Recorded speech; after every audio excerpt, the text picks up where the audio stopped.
Shalom Bapak Ibu Saudara-saudari yang dikasihi dan mengasihi Tuhan. Kita bersyukur kalau hari ini Tuhan boleh memberkati kita. Mari sebelum kita membaca merenungkan firman Tuhan, kita berdoa. Tuhan, terima kasih, kami bersyukur hari ini Engkau boleh berkati kami. Kami boleh ada sebagaimana kami ada.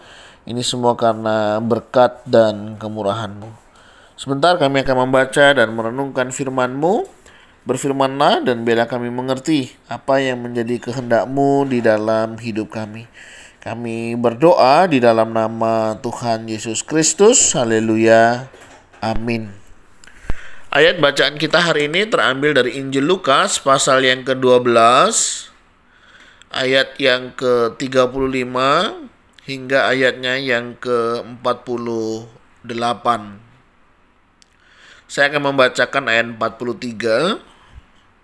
Berbahagialah hamba yang didapati tuannya melakukan tugasnya itu ketika tuannya itu datang. Amin. Demikianlah firman Tuhan. Mari kita merenungkannya. Bapak Ibu Saudara yang dikasihi dan mengasihi Tuhan, perikop ini berbicara tentang kewaspadaan. Kenapa kita perlu waspada? Nah, Bapak Ibu Saudara, berbicara tentang kewaspadaan, memang di dalam hidup ini kita perlu waspada.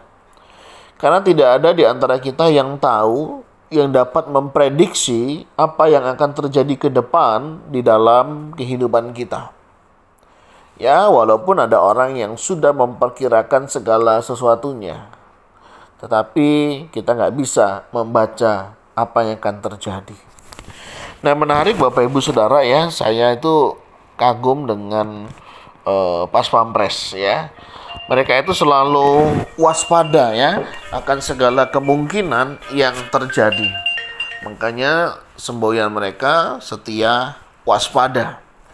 Artinya apa? Setia, ya setia mereka rela mengorbankan dirinya demi menjaga seorang presiden.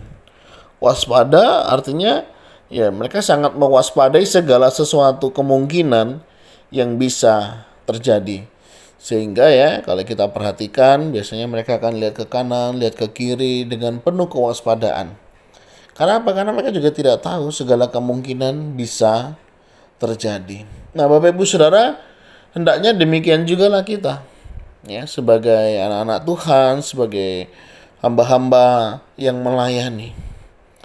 Nah, di dalam kisah ini juga diceritakan bagaimana seorang hamba penting sekali untuk mereka waspada. Kenapa? Karena tidak ada di antara mereka yang tahu kapan tuannya itu akan datang. Ya. Jadi kalau seorang tuan itu kadang pulang tidak ngasih tahu saudara ya, janjian duluan enggak ya. Ya kalau sekarang masih enak ya, ada handphone begitu ya, ada segala fasilitas misalnya. Pak, tolong nanti bukain pintunya jam sekian. Ini saya sudah mulai dalam perjalanan. Kalau sekarang mungkin lebih maju ya Bapak Ibu Saudara ya. Tapi pada saat itu tidaklah demikian. Sehingga seorang hamba ya perlu untuk senantiasa standby. Ya, sewaktu-waktu tuannya datang dia sudah siap. Karena memang dia sudah tahu kok itu tugasnya dia. Jadi mereka pun tidak merasa keberatan kalau aduh udah malam ya. Ini waktunya dengan keluarga. Ini waktunya untuk beristirahat. Mereka nggak hiraukan itu. Kenapa? Karena mereka menyadari status mereka adalah seorang hamba. Ya, seorang hamba itu artinya dia bersedia memberikan seluruh hidupnya kepada tuannya. Karena apa? Konsep hamba di zaman itu ya mereka sebagai budak yang sudah ditebus oleh tuannya, sehingga tuannya mau memperlakukan dia bagaimana sah-sah saja ya. Dan itu menjadi gambaran dalam hidup kita. Semestinya kita juga begitu ya, memiliki hati seorang hamba yang menghamba semestinya. Maksudnya gimana? Ya kita perlu waspada kan segala sesuatunya. Ada Bapak Ibu Saudara yang tahu kapan Yesus datang? Gak ada yang tahu ya. Tapi kalaupun datang kita harus siap. Itu penting ya. Dengan cara apa ya? Waspada itu tadi ya. Nah, kewaspadaan itu akan menolong kita untuk kita bisa tetap mengerjakan apa yang menjadi bagian kita. Kadang ada orang-orang itu ya mengerjakan sesuatu kalau dilihat orang ya. Saya sering mendengar orang itu kalau bekerja, kalau dilihat orang, diperhatikan orang, baru dia kerja. Kenapa? Karena tujuannya memang mencari pujian dan pengakuan. Berbeda dengan seorang hamba yang benar-benar menghamba ya. Ada nggak ada tuannya dia tetap kerja. Ada nggak ada tuannya ya dia tetap mengabdi dengan baik ya. Mentalnya itu bukan mental budak. Kalau mental budak ya gitu. Ada bos, ada orang yang melihat baru dia kerja. Giliran nggak ada, santai-santai dia. Kalau hamba tidak. Seorang hamba yang menghamba itu ya dia akan tetap mengerjakan sekalipun bosnya tidak lihat ya. Sekalipun orang-orang di sekitarnya tidak mengetahui apa yang dia kerjakan, dia akan kerjakan. Nah ini yang penting ya. Ya jangan seperti ayam gitu ya, petok-petok, petok-petok begitu ya, telurnya satu. Sedangkan di sana ada kura-kura yang diam-diam begitu ya, dia gali tanah begitu, dia mengeluarkan banyak telur.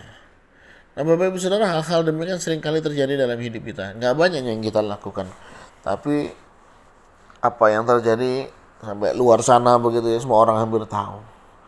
Ya nggak harus ya, apa yang kita kerjakan, kerjakanlah dengan hati yang tulus. Dan itu yang penting ya, ikhlas ya, bukan iklan yang pengen selalu orang tahu. Nah mari kita tetap waspada menantikan kedatangan Tuhan. Kita nggak tahu kapan waktunya, tapi yang jelas dia pasti akan datang. Dan biarlah ketika dia datang, kita boleh tetap didapatinya, tetap setia. Nah mari Bapak Ibu Saudara, tetap semangat di dalam menanti kedatangan Tuhan. Mungkin kau mulai lelah, mungkin kau mulai putus asa, mungkin ada di antara kita yang sedang kehilangan harapan. Percayalah, Tuhan senantiasa memberikan pengharapan di dalam kehidupan kita. Dan kiranya Tuhan yang menolong memampukan untuk kita senantiasa waspada menantikan kedatangan Kristus yang kedua untuk menjemput setiap kita. Dan kiranya kita didapati sebagai hamba-hamba yang setia dan tetap waspada. Tuhan, terima kasih. Kami bersyukur hari ini Kau mengingatkan kami dalam firman-Mu untuk kami boleh belajar waspada. Waspada dalam menjalani hidup, waspada dalam menjalani iman, waspada juga di dalam kami melakukan aktivitas pekerjaan yang Tuhan percayakan. Terima kasih Tuhan, ajari kami menjadi orang yang tetap waspada, mengerjakan apa yang menjadi bagian kami, dan semuanya bisa dan boleh berjalan dalam pimpinan Tuhan. Terima kasih, kami serahkan hari ini ke dalam tangan-Mu, di dalam nama Tuhan Yesus Kristus. Haleluya, amin. Bapak Ibu Saudara, demikianlah renungan kita hari ini. Kiranya Tuhan Yesus memberkati kita sekalian. Shalom.